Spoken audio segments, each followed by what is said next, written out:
Hello and welcome to the SGAC Commercial Space Project Group podcast, where we explore the latest innovations, challenges, and visions shaping the future of space exploration. I'm your host for this episode, Kristine Atienza, and we're excited to bring you our very first episode. Today, we're honored to be speaking with Alexandra Vidyuk, one of the brilliant minds behind Beyond Earth Technologies. Hi, Alexandra, and welcome to the show. Hi, Kristine. Thank you for having me, and it's really great. And congratulations on your first episode. Thank you so much. So, before we dive into the big topics, let's start with some quick fireside questions. Are you ready? Yes, sure. Yeah, you can answer it in short sentences. All right. So, first, if you could visit any planet in our solar system, which one would it be and why? Mars, you see, my favorite color is red. That's a good answer, actually. So, next question. So, what's the one space-related movie or show that really inspired you growing up? That's a good question. I quite like the mission to Mars. Again, coming back to Mars. Your very favorite planet is Mars.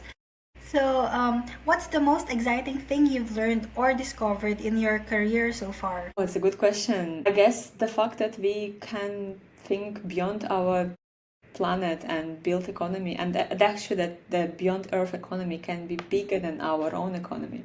Yeah, That's exciting. starting the discussions already. So, if you could work on any space mission, past or present, which one would you choose? I think Artemis is a brilliant project. Yeah, we're very excited to go to back to the moon. And lastly, for this fireside question, outside of space, what's your favorite way to unwind after a long day of innovation? Sleep. Yes, we all need sleep. Yes, I can understand that. All right, so thank you very much for those answers. So, to start things off, could you introduce yourself and share a bit about your background? Also, tell us about Beyond Earth Technologies, what inspired its creation, and what core goals and values drive the company. Yes, sure, sounds good. Thank you. So I'm based in Singapore and I moved to Asia 5 years ago. Before I was in Europe and I spent most of my career in banking. With HSBC, I did lots of different roles. I did strategy, ventures, commercial banking, AI. And then at some point of my career, I realized that there's something missing, and I had, I think, a bit of a depression, like questioning what I'm here and why I'm doing this. And I was trying to think what I liked when I was a kid. And I liked space, and I liked sci-fi, I liked physics, math. That's why I studied math and physics at university. And then I decided, like around 2 years ago, I decided to move to deep tech and space tech ventures, investments business. I think kind of combining my degree and 10 years of experience working in banking and financial services. So here I am today, partner at Beyond Earth Technologies and venture partner at Alonic VC, and also run Space Ambition. So maybe one by one about my project. So Beyond Earth Technologies was expired by Mars Society, actually, so by Robert Zubrin. So my team participated in the Mars Colony Prize, I think 2019, and then they won it, so they got the third prize.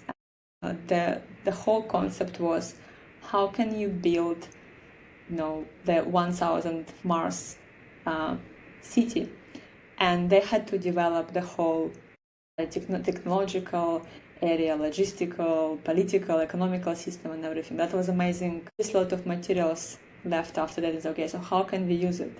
And how we can actually think about creating business out of that.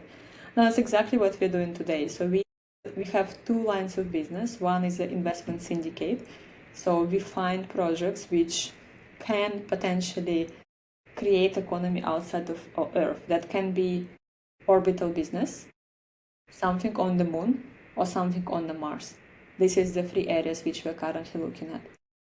And we put them on our investment syndicate. We have 500 investors, angel investors, and then we basically make investments by using AngelList platform.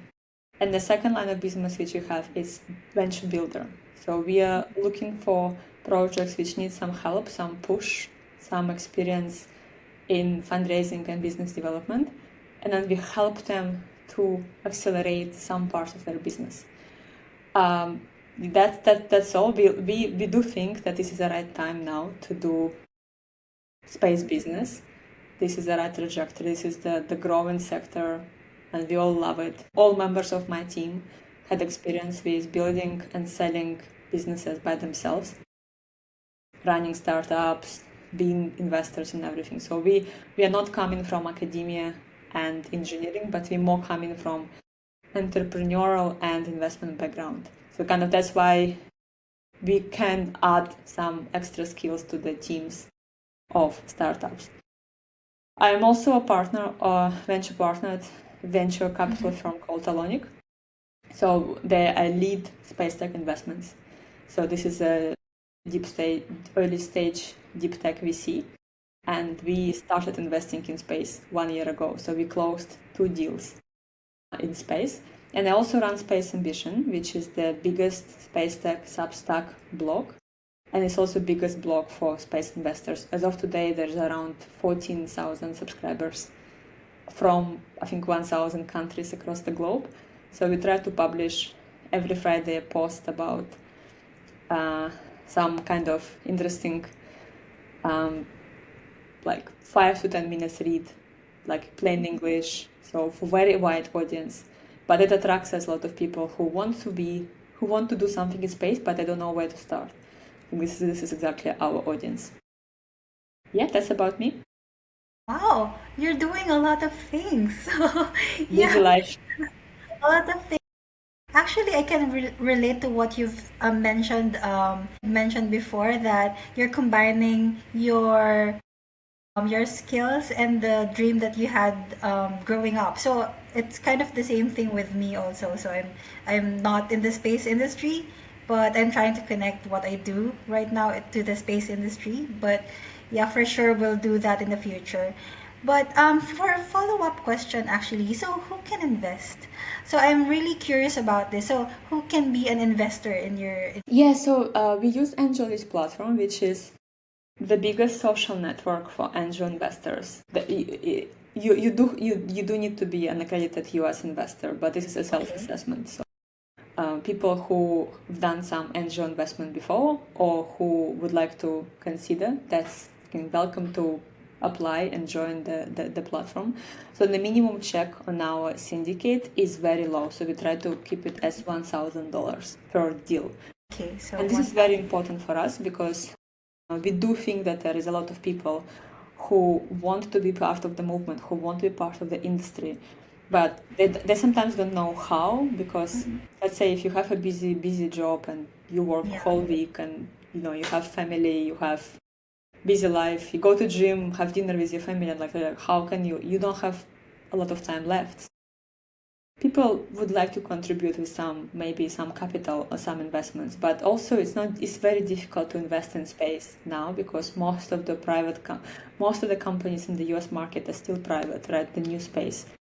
And if you want to invest in like ETFs or kind of some index or mutual funds, majority of the companies are old space, and people would prefer to invest in new space.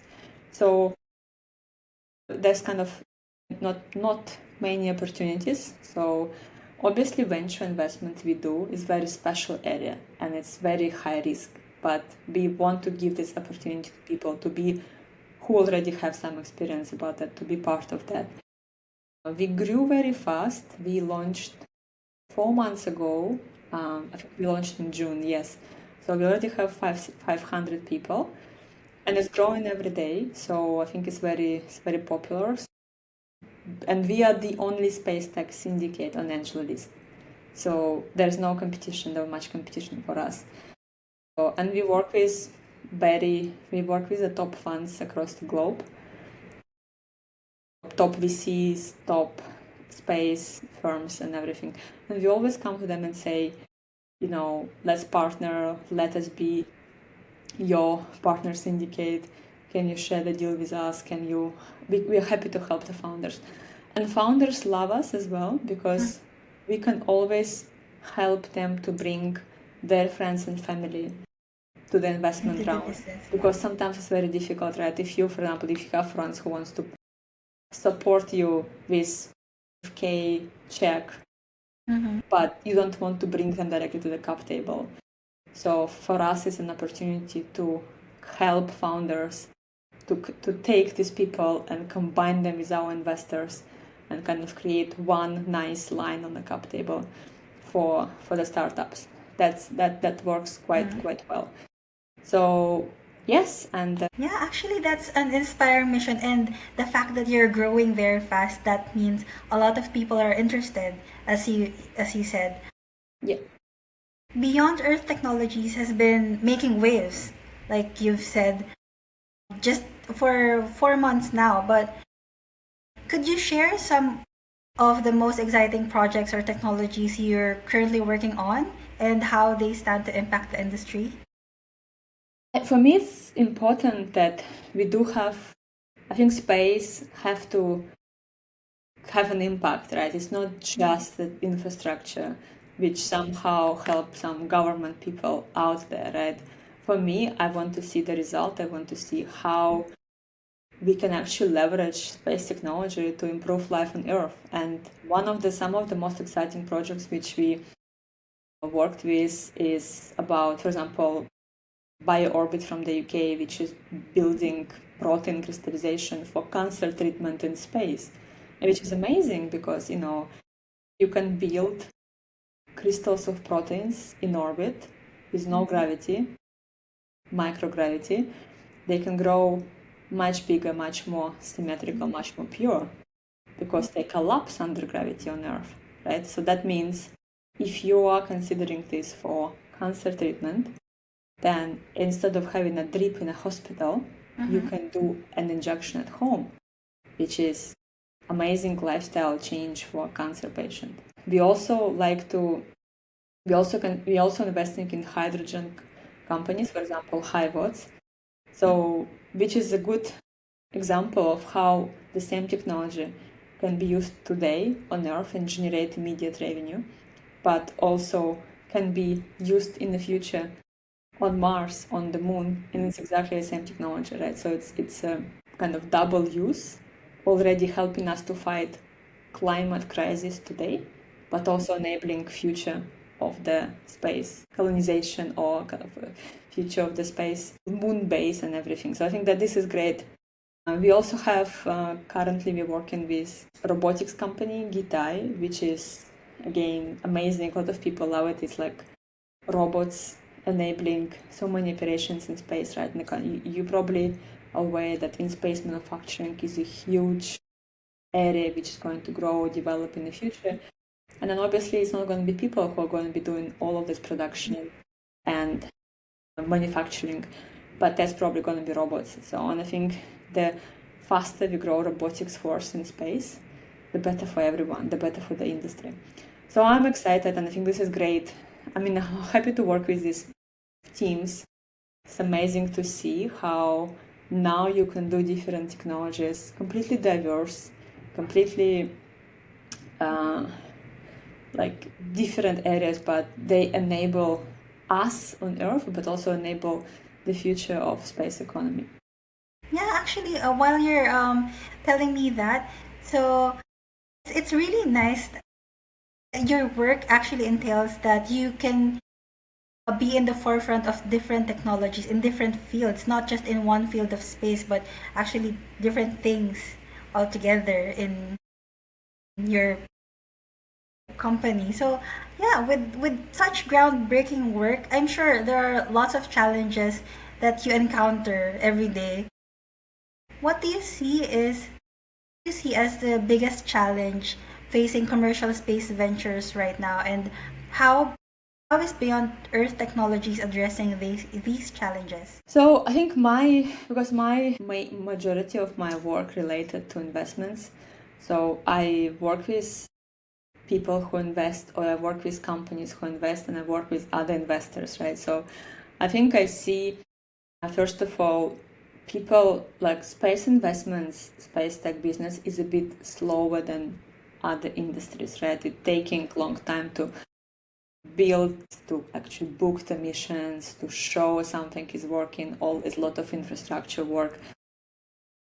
The government contracts are very long and slow. So if people compare, for example, space to, let's say, software investments, where you can do a small startup, maybe prototype on weekend, and then go start business next week, right? That's very different from, let's say, someone who is going to build a prototype for 9 months. So when I try to explain to investors that there's no revenue today because the company is building a prototype and it will take another couple of months, or they have some grants, people are like, well, but like, why can't they go faster? Why can't they do something a bit, why taking so long time? So it's an education for me to, I have to educate people, explain that this is how it works. But at the end, the added value of the product is much higher. That means that the revenue will spike, and then we have the impact, and the impact will enable this, and so on, and so on. So that's happening a lot. It's changing a lot quickly as well, because I see people are getting more used to the idea of space and deep tech. And I think a lot of people also understand that the software market is already crowded, and there's no second Google or Amazon coming. So people are looking to invest more in like deep tech areas and space tech areas.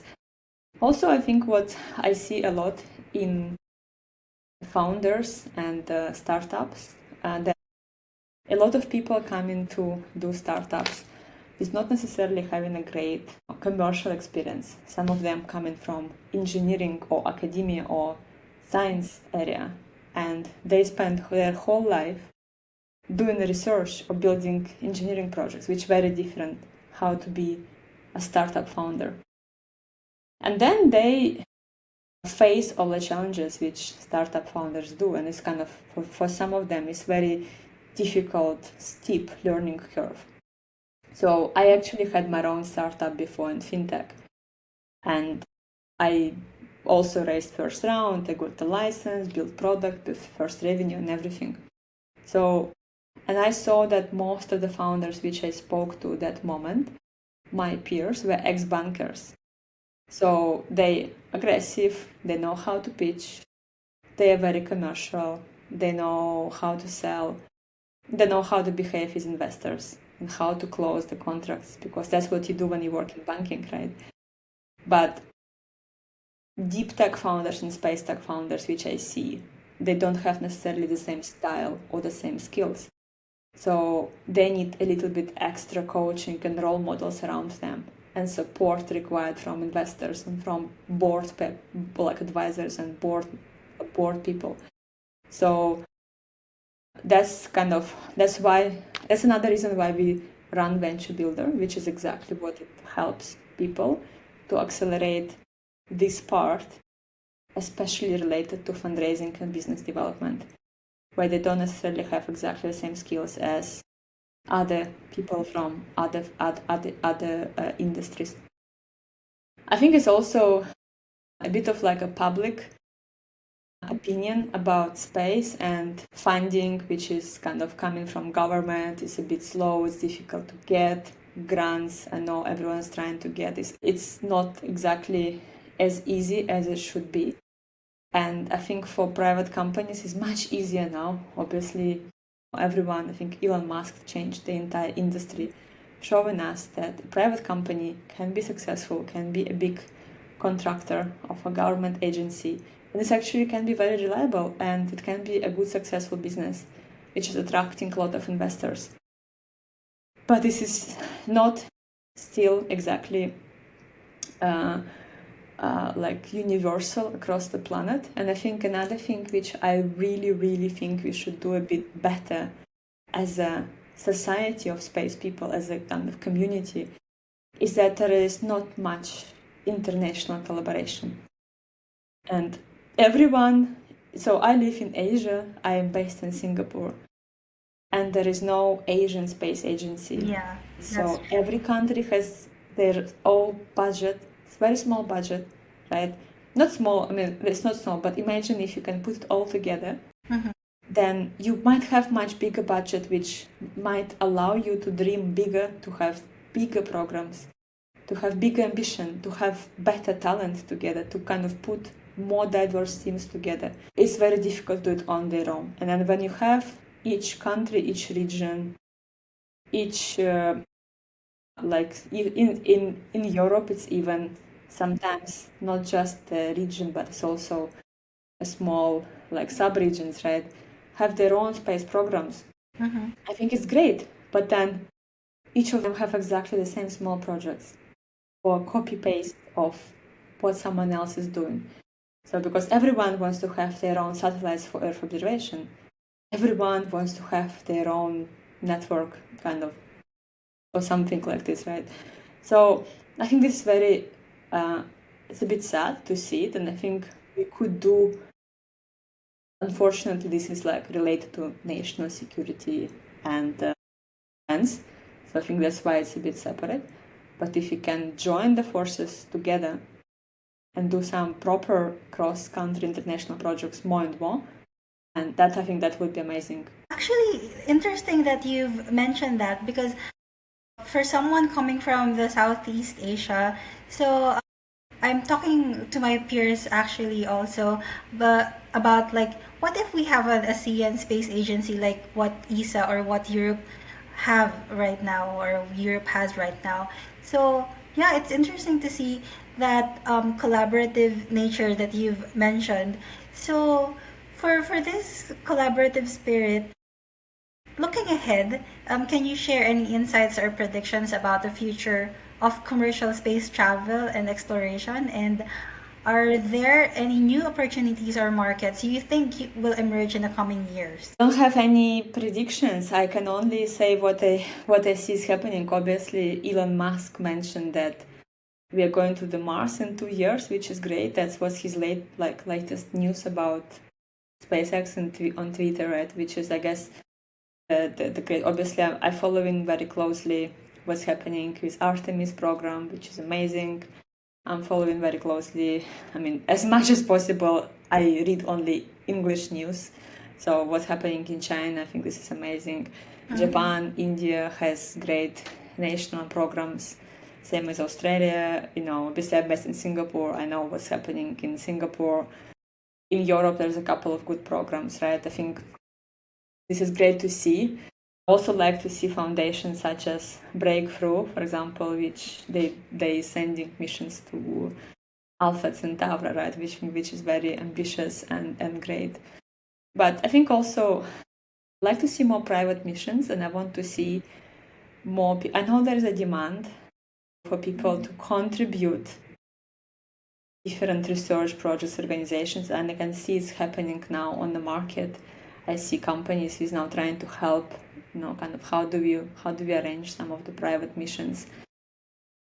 And good to see examples of that slowly started happening in this. But obviously, I think most of the big things will happen in orbit in the next maybe 10 years, right?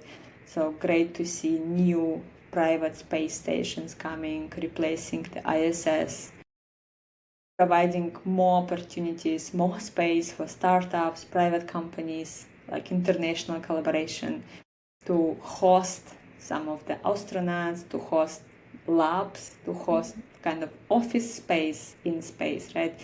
You can basically like WeWork in space. I think this is great, and this is also kind of bringing the new wave of entrepreneurs, because now we have new business model enabled by the cost, by the infrastructure, by the unit economics, right? So, and I think more people coming from outside of space industry as well, which I think this is the only way to develop, right? Because the industry, I think generally, historically was quite close for the talent. And I think this is good to see talent coming from other industries. And I see a lot of, like my blog space ambition is not for space people, it's people from outside of space industry. A lot of people actually message me like, oh, I used to be a lawyer, but I'm reading your blog and I actually decided to do a company in space or to do a project in space. Oh, I work in banking and I want to use satellite images for my banking projects, for my daily job. So I think it gives people extra ideas kind of how to do it. And I think that should happen more and more, just kind of general population awareness about what space technologies can give us. So I think that's kind of maybe a bit long answer, but I think it's really great, actually. So, a follow-up question probably.